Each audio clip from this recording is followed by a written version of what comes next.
Bonjour à tous et bienvenue dans notre compte-rendu matinal parce que nous allons voir ce qui s'est passé hier avec tant le CAC 40 que le S&P 500. Alors notre CAC 40, eh bien, ma foi, il a encore progressé. Il a progressé de 0,88% et on sent bien qu'il y a un vaste soulagement. Soulagement parce que finalement, on est en train de reparler aux États-Unis de la Fed et on sait que finalement, il y a de plus en plus d'observateurs, d'investisseurs, d'opérateurs qui estiment qu'il devrait bel et bien y avoir une baisse des taux lors de la prochaine réunion de la Fed. Alors tout ceci favorise incontestablement le camp acheteur. Et notre CAC 40, eh bien, il vient de rejoindre la résistance dont nous parlions hier dans la zone des 8100 points. Alors j'ai titré encore un effort. Pourquoi encore un effort? Parce que si vous regardez bien, on peut effectivement déborder cette petite résistance intermédiaire dans les 8100 points et finir de combler le gap dont je vous ai aussi parlé, disant que c'était un objectif naturel pour les acheteurs si ceux-ci veulent bien reprendre la main. Donc effectivement, c'est ce qu'ils ont fait tout au long de la semaine. Et donc, bien, on va regarder si aujourd'hui notre CAC 40 est capable ou non de déborder les 8100 points.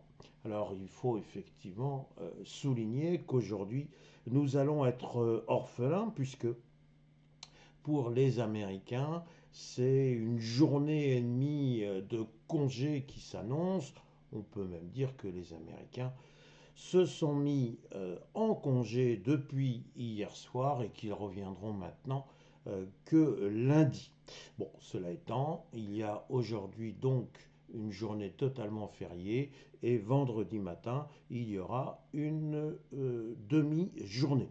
Donc, les pauvres bêtes, notamment les dindes, ont intérêt à se cacher car leur sort ne sera pas enviable demain, c'est le moins que l'on puisse dire. Donc encore une fois, pour aujourd'hui et pour en terminer avec le CAC 40, il y a de fortes chances pour que l'on piétine en attendant gentiment de savoir si les Américains vont continuer leur amorce de rallye de fin d'année.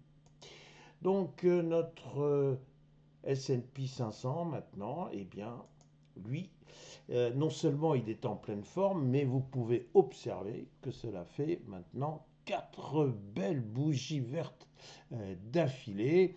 Donc ça monte, ça monte, ça monte. On oublie la fameuse journée de publication d'NVIDIA, dont je rappelle que ça s'était très bien passé à l'ouverture, puis finalement il y a eu des craintes, tout le monde s'est polarisé sur le fait de savoir si oui ou non il allait y avoir une bulle dans l'intelligence artificielle, est-ce que oui ou non la Fed allait baisser ses taux parce que pour l'instant elle n'avait pas d'indicateur, etc., etc.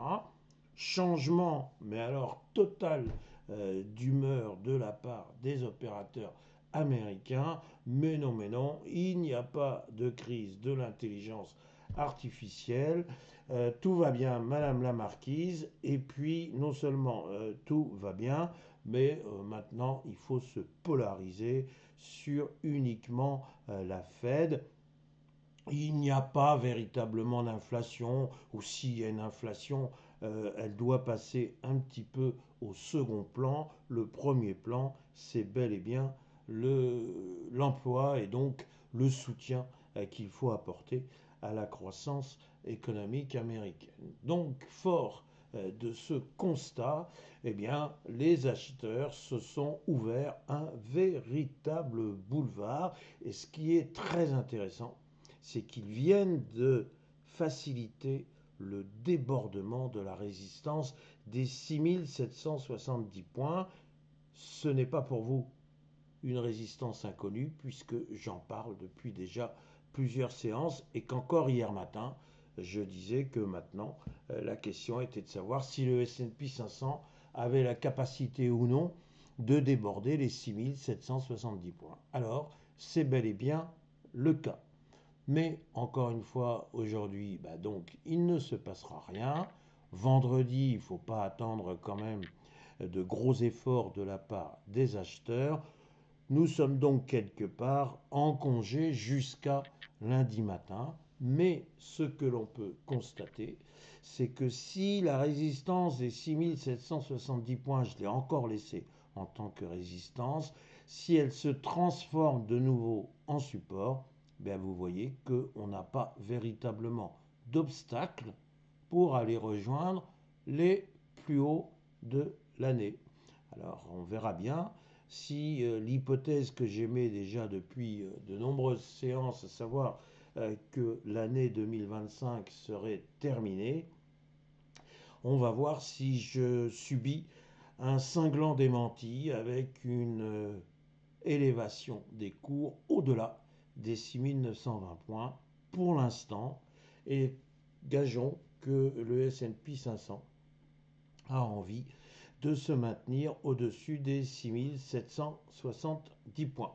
Voilà ce que je pouvais vous dire du marché américain, lequel est en pleine agape, avec encore une fois des pauvres gallinacés qui sont en train de courir dans toutes les campagnes et autres rues des États-Unis. Et les pauvres, si jamais elles se font prendre, et de nombreuses vont se faire prendre, eh bien ma foi, elles vont servir l'appétit des Américains, lesquels vont se brûler les doigts avec leur carte de crédit qui doit absolument chauffer pour montrer qu'il y a une belle résistance de l'économie américaine.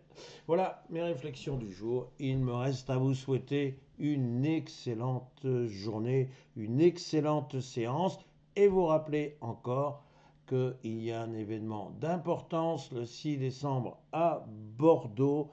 Nous allons pouvoir naviguer sur la Garonne et j'essaierai de vous expliquer plein de choses sur les marchés. Voilà, il me reste à vous dire un grand merci.